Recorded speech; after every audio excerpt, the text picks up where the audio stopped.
Hello, my name is Craig Ashapa, and I am a technical marketing engineer with Cisco's Server, Access, and Virtualization Group. This video is part of a series that is intended to show some of the unique advantages made possible by Cisco's server offering called the Unified Computing System, or UCS for short. This video will show the viewer the details of implementing Multi-Hop Fiber Channel over Ethernet, or FCoE, on UCS.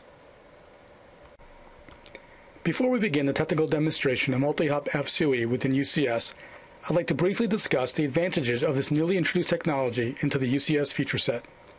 First, UCS Multi-Hop provides versatile FCoE upstream device connectivity, whether you are connecting UCS to an MDS with an FCoE line card, a Nexus 5000, a Nexus 7000 with either an F1 or F2 line card, or a combination of the above.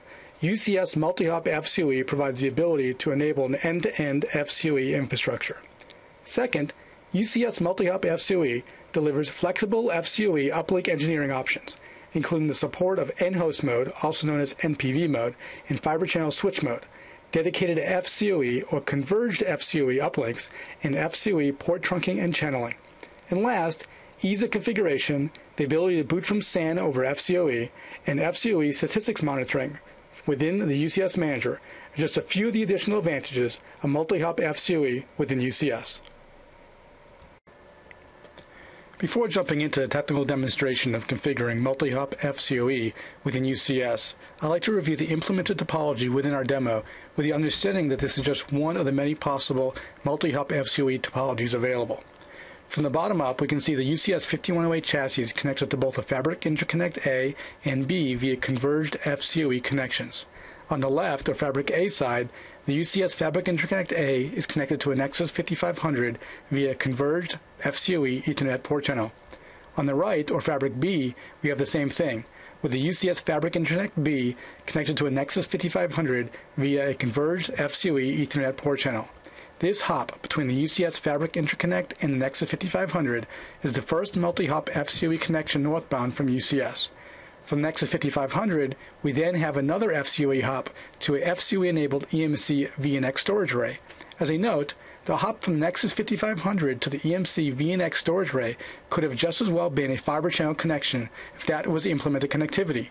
Another note is that northbound from the Nexus 5500 could have been another FCoE-capable switch, such as a second Nexus 5500, a Nexus 7000, or a MDS storage director. Although out of direct scope for this demo given the many configuration options of the northbound from UCS Multi-Hop FCoE device, at a high level the following configurations were completed on the Nexus 5500.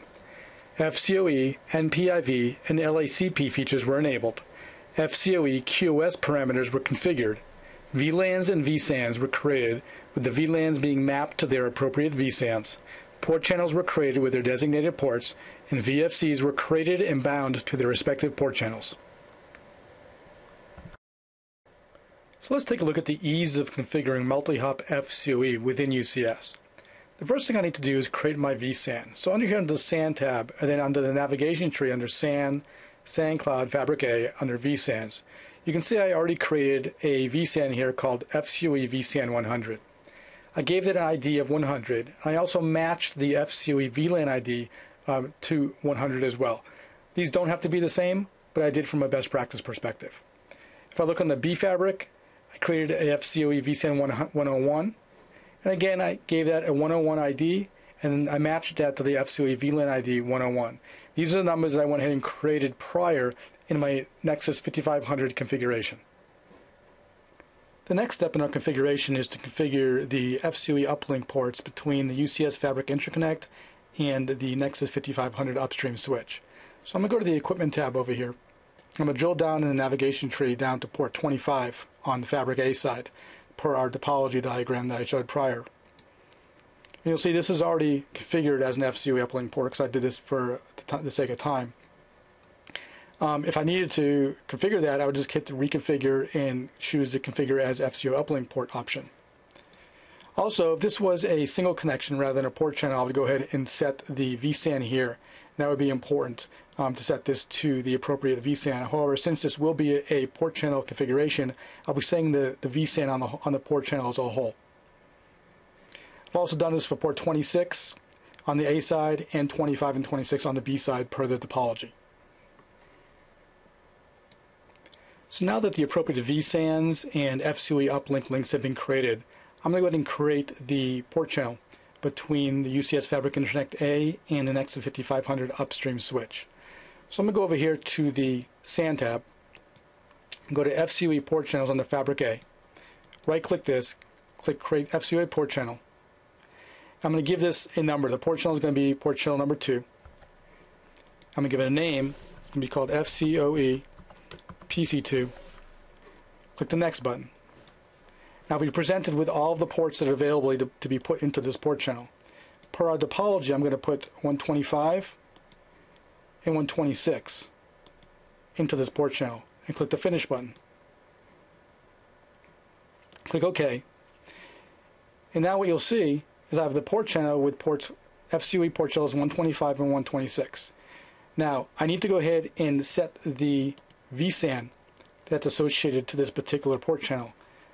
So I'm going to go over here and click on FCoE vSAN 100 that we created earlier. And click Save Changes. Now what we've created here is a pure FCoE uplink that's just going to be carrying FCoE traffic. So if I want to create a converged port channel that's going to carry both FCoE and the standard LAN Ethernet traffic, I need to go over here to the LAN tab. I need to create a port channel over here that mirrors the one we just created. So I'm going to create port channel. I'm going to give it the same ID of 2. I'm going to give it the same name. Click Next. I'll be presented with all the ports again. I'm going to choose the same ports 125 and 126. And then I'm going to click Finish.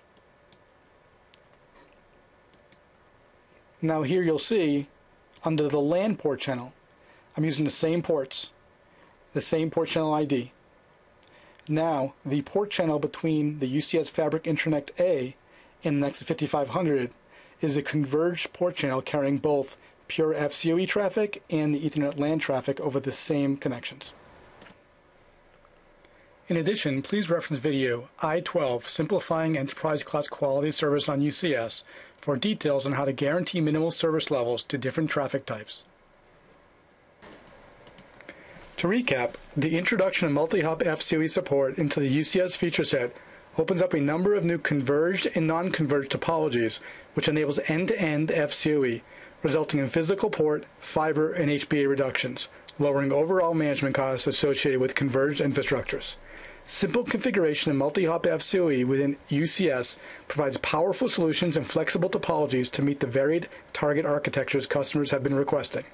Whether it's converged, non-converged, fiber channel over Ethernet, legacy fiber channel, or a mixture of the above, UCS continues to expand its connectivity options. This ends this UCS Advantage video, where we show how unique capabilities in the Cisco UCS can lead to simplified deployment models with much faster service turnaround to meet the increasing demands of the business. Please go to www.cisco.com/go/UCS for printed collateral, including a brochure that highlights the information shown in this video. Thank you.